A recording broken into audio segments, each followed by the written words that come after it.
Hey guys, welcome back to the Train of Thought podcast. This is your host, Tahir, and our episode today will be the 50-50 debate.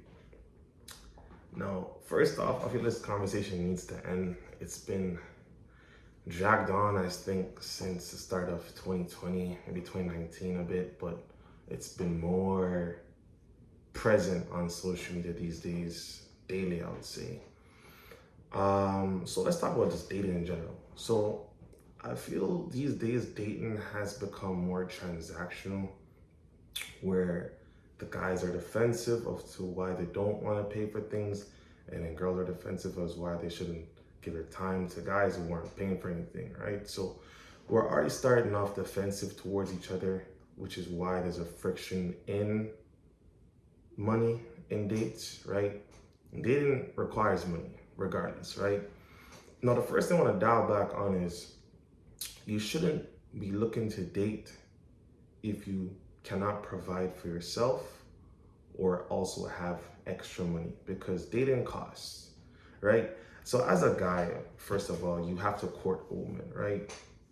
Or at least try to get to know her to start courting. Because for me, courting is if I'm trying to get to know you towards dating slash marriage, right? Now, if we're just trying to feel each other out, quote unquote, hanging out, I could say you could start off at a minimum, like that's low cost in terms of money spending, so you're not wasting your time with money. Because the thing for girls that girls need to understand with guys is once a guy pours into you financially, some guys feel like they deserve things, right? AKA either your body or your time or just all of you, right? So that's again why some girls are defensive as to, hey, I'm not gonna give you my time if you're not gonna spend money on me. But it's given a bit of escort vibes if you're demanding money for everything, right? The main the main point of you even accepting the other guy is he's gained your interest. You just want to see more to learn more about him. So I think we need to take the pressure off the first 3 dates with someone. It shouldn't be transactional, it should just be getting to know the person.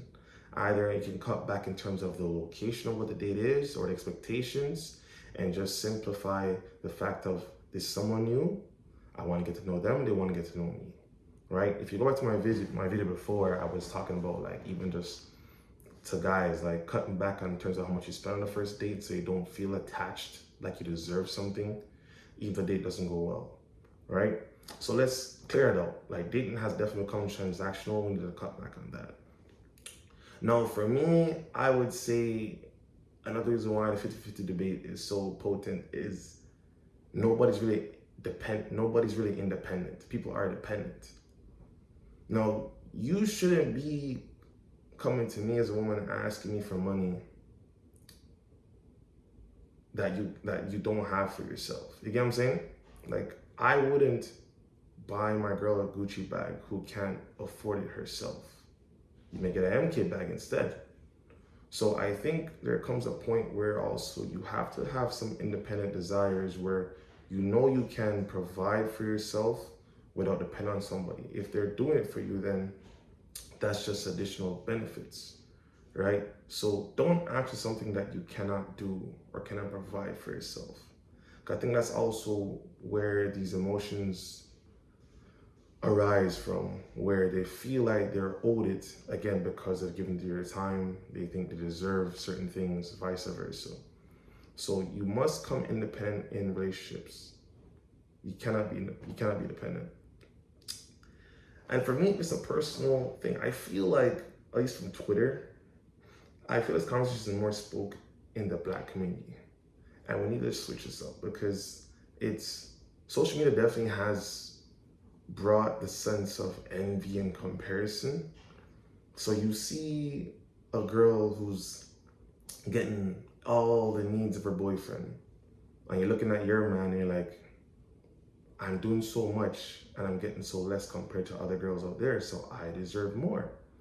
But what you're not understanding is the financial brackets of different people.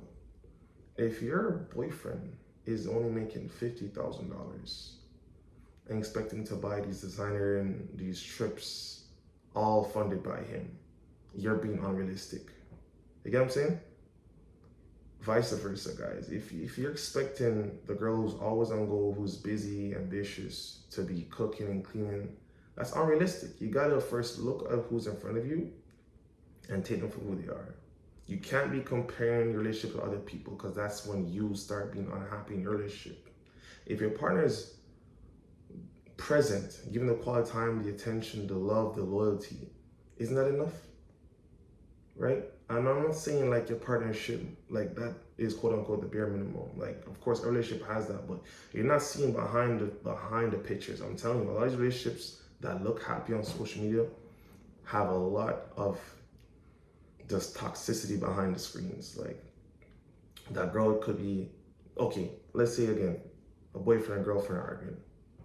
That boyfriend's response to the argument might best be buying her materialistic things, which she will post, right?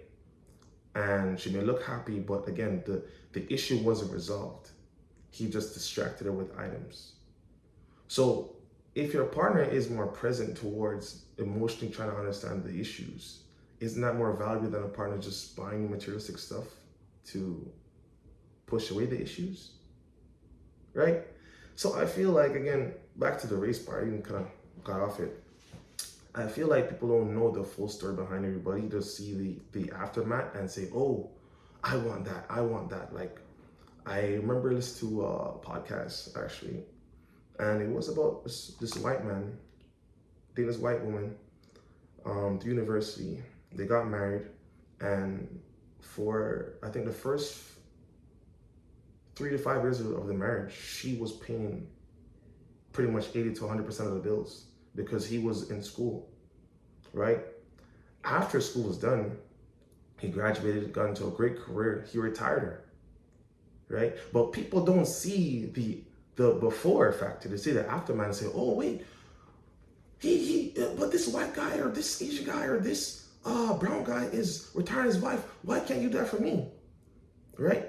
But again, it comes back to the financial brackets and also the work in relationship. If your wife pours it, I don't think people understand this. As a man, if my girl pours into me in a time where I'm low, the amount of workload I will put in just to make sure that she is taken care of after when I'm fully set. I'm telling you, the guys who really love you, you don't have to ask, they'll just do it, right? It's the guys that are unsure of what they see with you will be a bit more stubborn towards, especially financial spending and things like that, right? So it's like, you can't be comparing again with other relationships if you don't know the full story, because you'll see the aftermath of the guy retired his wife, but you didn't know before she was paying all the bills. Can you do that? No. So then don't be saying things you wish you want, the aftermath we won't put in the work in before. You get what I'm saying? So again, I think another thing is too, it's the emotional maturity of conversation relationships. So if I'm seeing the potential with a girl that I want to marry, right? There might be right now in the courtship where I'm paying for everything and stuff like that, because again, it's the normality of the guy and stuff like that, and I want to take care of my girl, right? But there comes a point where I'm thinking long term with marriage now. What are the financial responsibilities that you think you should have in a household of marriage, right? Now, I had a debate on my Instagram a few days ago where I asked, if a man is paying 100% of the mortgage, do you think he should have his name on the deed of the house only? Funny enough, I put that as questions only to guys, and girls were answering too, and they said their name should be on it. Like, I didn't ask you, I asked the guys. But for that, it's like also like just think about the household structure. Like, if my wife doesn't want to lift a finger towards a mortgage, okay, are you gonna take responsibilities of everything else, like in terms of like the grocery, the light bill, maybe some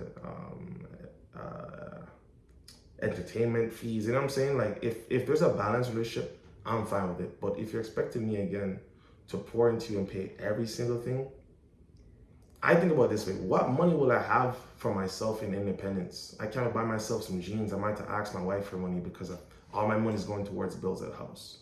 You get what I'm saying? So it's like you also have to think. Don't be so oblivious to the point of we're in a harsher world now, right? And I think that's another thing I want to hit into, because we're what I'm seeing a twist is we're using traditional dating in modern dating times. So people want some things, some aspects of traditional dating, and then some aspects of modern dating, right? Before, in the past, let's be honest, men used to pay for everything for their wives, even give them allowances, because there weren't jobs for women back then, right? She couldn't work, so she had to give her money, and she was staying home as a housewife, but taking care of everything else in the house. These days, some girls can't cook, clean, do anything in the house aspect, but still want the catering of the traditional housewife. That doesn't make any sense, right? And I think, again, the realistic thing with life these days is the inflate. Like, I don't understand, like, as a man to a woman, you see the economy we're in right now, the inflation rates, the house market, the entertainment market, just paying for some groceries, and you're still looking at me to pay for everything. Like, do you not say, oh my God, if I'm struggling with just my phone bill and my car payment as a girl, like, I could imagine what he's going through too, like, but it's like, oh no, I just, like, he should still pay for dates, like, at the end of the day, it's, if a partner really loves you, it should just come down to, I just want to spend quality time with you. Who cares about the cost of the date? We can go half, or you get this one, I get the next one. I know couples that legit do this. They're healthy couples and they don't post on social media. But the people who are single or are in toxic relationships tend to go towards social media first to just release their anger of their own dating life. And some people take that insecurity for themselves. And that's the main thing I think people too, which is just weird. Like, people are taking standards of other people and putting for themselves that wasn't a standard for you before. Right? So you need to have a solid mind as well when it comes to dating and financial aspects in the 50-50. But at the end of the day, again, like, it comes down to just prioritizing your partner's needs, like what are important. And as long as it's reasonable, I think it's fine. For me as a guy, it's like the only thing I'm thinking about, again, for vows, it says for better or worse, right?